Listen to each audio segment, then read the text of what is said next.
अस्सलामु अलैकुम वरहमतुल्लाहि तआला वबरकातुहु नहमदुहु व नुसल्ली अला रसूलिहिल करीम अम्मा बाद फ़क़द क़ालल्लाहु तआला फ़िल क़ुरानिल अलीम व फ़िल क़ुरानिल मजीद बाद अऊज़ु बिल्लाहि मिनश शैतानिर रजीम बिफ़ज़्ल बिस्मिल्लाहिर रहमानिर रहीम कुल लन युसीबना इल्ला मा कतबल्लाहु लना हुव मौलाना व अलल्लाहि फल्यतवक्कलिल मुमिनून सदक़ल्लाहुल अज़ीम व क़ाल नबियुना मुहम्मदुन सल्लल्लाहु अलैहि वसल्लम इन्नमल अअमालु बिन्नियात रवाहुल बुखारी औ क़ाल कमा अलैहि ஸலாத்து வஸ்ஸலாம். எல்லா புகழும் புகழ்ச்சியும் நம்மை படைத்து பரிபாலிக்கின்ற ஏக இறைவனாகிய அல்லாஹ் ஒருவனுக்கே சொந்தம். இறை சாந்தியும் சமாதானமும் நம் உயிரிலும் மேலான முஹம்மது நபி ஸல்லல்லாஹு அலைஹி வஸல்லம் அவர்கள் மீதும், அன்னாரின் சிறப்புமிக்க அவருடைய குடும்பத்தார்கள் மீதும், சங்கையான அவர்களுடைய தோழர்கள் மீதும் மற்றும் இந்த காணொளியின் மூலம் உலகமெங்கிலிருந்தும் கண்டு கொண்டிருக்கின்ற நம் அனைவரின் மீதும் அல்லாஹுடைய சாந்தியும் சமாதானமும் என்றும் நிரப்பமாக நின்று நிலவட்டுமாக. ஆமீன். இந்த குளிர்காலம் என்ற தலைப்பிலே இரண்டாவது பகுதியில் ஒரு அழகான துவாவை நாம் பார்க்க இருக்கிறோம். பொதுவாகவே குளிர்காலங்களிலும் சரி மற்ற காலங்களிலும் சரி இந்த கொசுக்கள் என்பது அதிகமாக இருக்கக்கூடியது. பொதுவாகவே இந்த கொசுக்கடியின் மூலமாக நிறைய நோய்களும் நிறைய தீங்குகளும் இந்த சமுதாயத்திலே பரவி இருப்பதை நாம் ஒவ்வொரு நாளும் நாம் நிதர்சனமாக பார்த்து வருகின்றோம். அந்த கொசுக்கடியினுடைய பாதிப்பிலிருந்து, நோயிலிருந்து பாதுகாப்பு பெறுவதற்கு ஓத வேண்டிய ஒரு அழகான துவாவினை இன்று பார்க்க இருக்கிறோம். ஏனென்றால் இந்த குளிர்காலத்துல தான் அதிகமான கொசுக்கள் உற்பத்தி ஆகும். அதிகமாக கொசுக்கள் கடிக்கக்கூடிய ஒரு காலம் அப்படின்னா அது குளிர்காலம் தான். வெயில் காலங்கள், மழை காலங்கள்ல கூட அந்த அளவிற்கு இருக்காது.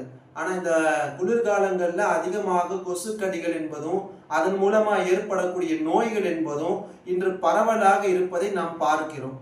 அதனால அந்த கொசுனுடைய அதனுடைய தீங்கிலிருந்து, டெங்கு, மலேரியா இது போன்ற நோய்களில் இருந்து பாதுகாப்பு பெறுவதற்கு இந்த துவாவை நாம் ஓத வேண்டும்.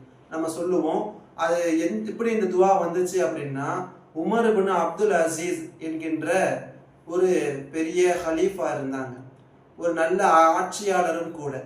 இரண்டாவது ஹலீஃபா, இரண்டாவது உமர் என்று சொல்லக்கூடிய அளவிற்கு அவங்க அந்த அளவுக்கு நீதமுள்ள ஆட்சியாளரா இருந்தாங்க. அவங்களுடைய காலகட்டத்துல அவங்க பழைய தளபதிகள் எல்லாம் ஒரு கடிதம் அனுப்பினாங்க. அந்த கடிதத்துல என்ன எழுதியிருந்தாங்கன்னா, நாங்க தங்கியிருக்க பகுதியில ரொம்ப கொசு பிரச்சனையா இருக்குது, ரொம்ப அந்த நோயினால பாதிக்கப்படுறாங்க, அது தீங்கு ரொம்ப இதா இருக்குது அப்படின்னு சொல்லி லெட்டர் அனுப்புனாங்க.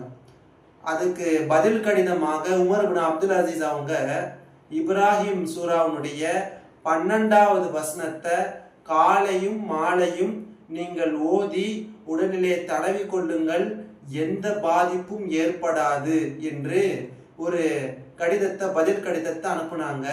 முஃபஸ்ஸிரீன்கள் சொல்றாங்க, அவங்க அந்த ஆயத்தை ஓதி எல்லா விதமான இந்த கொசுவனுடைய தீங்கிலிருந்தும் அந்த நோய்களிலிருந்தும் பல 100 வருடங்கள் பாதுகாக்கப்பட்டார்கள். அந்த கொசுவின் மூலமாக இதுவும் எந்த விதமான நோய்களிலிருந்தும் அவங்க இந்த ஆயத்துக்களை ஓதி பலனடைந்தார்கள் என்று குரானுக்கு விரிவுரையாளர்கள் சொல்லுறாங்க. இது தப்சீர் ரூஹுல் பயான் என்கின்ற கிதாபுல 4வது பாகத்துல 268வது பக்கத்துல இருக்கு. ஏன்னா ஆதாரம் இல்லாததுன்னு சொல்லிடக்கூடாதுல்ல, அதனாலதான் எல்லாத்தையும் டீட்டெயிலா சொல்லுறேன். ஆமா, ஏன்னா எல்லா விஷயங்களுக்கும் ஆதாரங்கள் இப்ப எதிர்பார்க்கிறாங்க. ஆனா நம்ம ஆதாரத்தையும் சேர்த்தே சொல்லிட்டோம். ரூஹுல் பயான் என்ற கிதாபுல 4வது ஜில்துல 268வது பக்கத்துல இருக்கு. இப்ராஹிமுடைய 12வது வசனம் என்ன? வமா லனா அல்லா நதவக்கல அலல்லாஹி வகத் ஹதானா சுபுலனா வல நஸ்பிரன்ன அலா மா ஆதைதுமூனா வ அலல்லாஹி ஃபல்யதவக்கலில் முத்தவக்கிலூன் என்ற இந்த ஆயத்தை காலையிலையும் மாலையிலையும் ஓதி உடல் முழுவதும் தடவி கொண்டால் அந்த கொசுவினுடைய பாதிப்பிலிருந்தும் அதன் மூலம் ஏற்படக்கூடிய டெங்கு மலேரியா போன்ற பெரும் பெரும் நோய்களில் இருந்தும் நமக்கு பாதுகாப்பு கிடைக்கிறது. எனவே வல்ல ரஹ்மான் அல்லாஹ் இந்த மாதிரியான நோய்களிலிருந்து அல்லாஹ் பாதுகாப்பானாக. மேலும் இதை ஓதி பயனடையக்கூடிய மக்களாக அல்லாஹ் நம்மை அனைவரையும் ஆக்கிருள்வானாக.